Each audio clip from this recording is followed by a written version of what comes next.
Good evening, everyone. Thanks so much for joining me. My name is Ann Logan, and this is Smokey, and this is the I'veReadThis.com YouTube channel.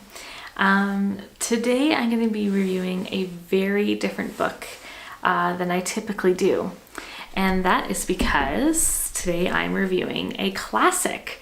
It's one of these books that I've seen on every book blog since I started blogging. It seems to be one of those favorites that everyone just loves, and finally it just got to the point where I was like, I have to read this.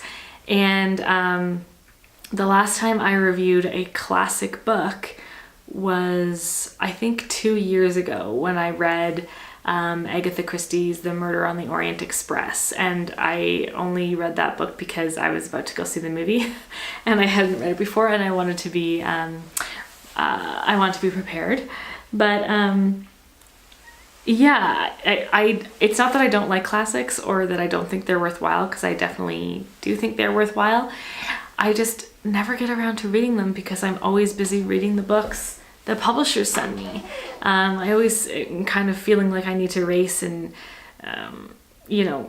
get all those books read that they've sent me, even though I never do. But I kind of feel beholden to them because they're sending me books for free. So I try to review those books first and foremost, and I get so many of them that I never get around to reading those classics. So I finally did it, though, because everyone seems to love this book, and I just had to read it. So I'm going to be talking about Rebecca by Daphne du Maurier today. There goes Smokey. And as you can see, this is the library edition. I got it from the Calgary Public Library a couple weeks ago. I had to put on the wait list for it because there was a few people ahead of me, but they had like 7 copies or something like that, so it only took a few days. But I'm so glad I read it because I really, really enjoyed it, as I knew I would. Obviously, book bloggers give the best book recommendations. I, of course, am a little biased, but it's true. We read the most and we know it's good. So this book was just wonderful. It's been called a romance, a romantic gothic. I would say it's almost on the verge of like an early domestic thriller or suspense. So basically, we meet a young, very naive, shy woman who remains unnamed through the entire book. And she's the protagonist, she's the narrator. And she quickly marries an older, wealthy man who she has only known for a few weeks. And she marries him knowing that his first wife died. She drowned, apparently, and that happened less than a year ago, and he's, still very distraught about it, but she's fallen in love with this man. His name is Maxim de Winter, and she follows him back to his huge estate, which is in the English countryside, like right on the coast, and it's called Manderley. And when she gets there, it's a huge kind of castle-like place.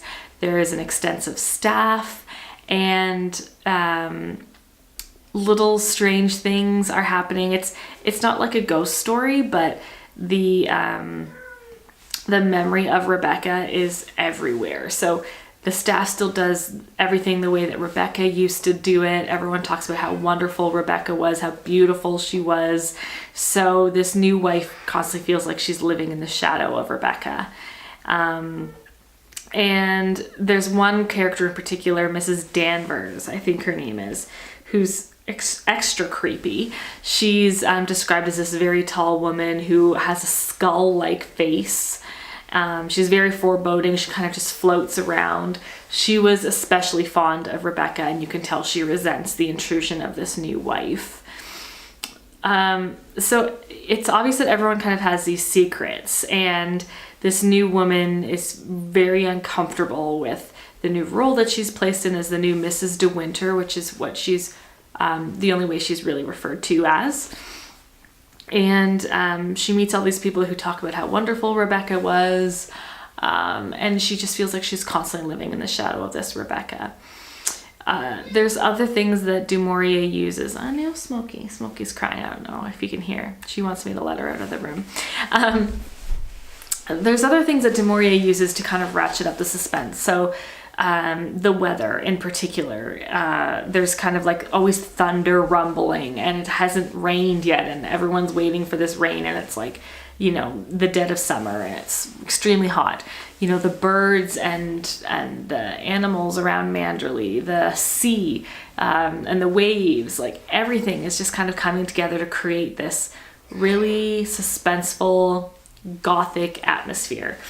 The story was written, it says copyright 1938, so they don't really talk about like what's going on in the world necessarily. I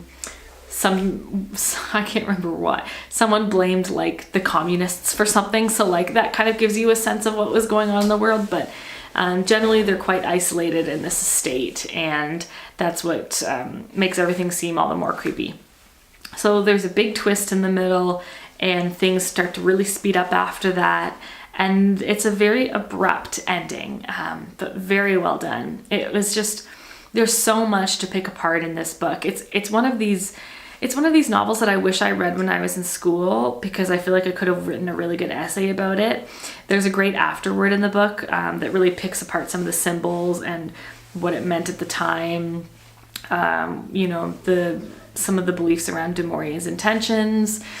The book also makes a really big statement, subtly, but it still makes a statement about the role of women at that time, and the limited amount of paths that were open to them. So just the way that the female characters are treated in this book is really interesting. And again, I could just write a whole bunch of essays on it. It's just one of those books. So I really wish it was more appeared on more literature courses. Hopefully it will soon, because it seems to be enjoying a bit of a revival. Like honestly, every book blogger seems to just love this book, and I see why, because there's so much to sink your teeth into. I feel like I've been really going on for a while about this, so I'll just stop talking now. But thank you so much for tuning in tonight. And the next book I discuss will probably not be a classic, so let me know what you think in the comments if you enjoyed this. Honestly, I don't know if I'll be able to review many classics, because that's just not what they're publishing these days. But yeah, this was always really fun to kind of step out of my comfort zone. And thank you to all those bloggers who recommended this book to me. I really appreciate it. There you have it, Rebecca by Daphne du Maurier. Now I need to get this back to the library soon. Bye!